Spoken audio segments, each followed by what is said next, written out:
आरोग्य कर्मचारी संपावर जिल्हा परिषद तानांला. राष्ट्रीय आरोग्य अभियानातील कंत्राटी कर्मचाऱ्यांना शासन सेवेत समायोजित करावे अशी मागणी राष्ट्रीय आरोग्य अभियान अधिकारी व कर्मचारी एकत्रीकरण समितीच्या वतीने जिल्हा परिषदेसमोर बेमुदत संप सुरू करण्यात आला. यावेळी सर्वच अधिकारी व कर्मचाऱ्यांनी जिल्हा परिषदेसमोर एकत्र जोरदार निदर्शने केली.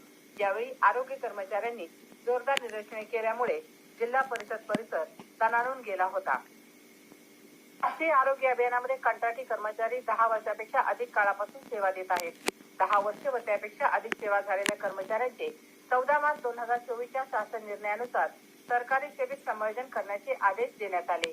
मात्र 6 वर्षानंतरही त्यांची अंमलबजावणी झालेली नाही.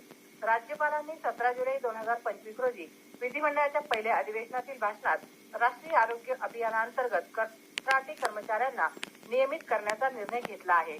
त्यानुसार त्यांना आरोग्य सेवेत मान्यताप्राप्त समकक्ष पदावर सामावून घेण्यात येईल असेही सांगितले होते. परंतु अभिभाषणामधील या निर्णयाची अंमलबजावणी पूर्ण झालेली नाही. मुख्यमंत्र्यांनी शासन निर्णयाची अंमलबजावणी करावी तसेच संघटनेचे पदाधिकारी व मुख्यमंत्री आरोग्य विभागात समायोजित करण्यासाठी तसेच आरोग्य विभागातील समस्यांसाठी एकत्र बैठक व्हावी अशी मागणी आहे. निवेदनाच्या प्रती मुख्यमंत्री, आरोग्यमंत्री यांनाही पाठविण्यात आल्या आहेत. या आंदोलनात संघटनेचे पदाधिकारी उदय देशपांडे, विजय गायकवाड, गोरक्षनाथ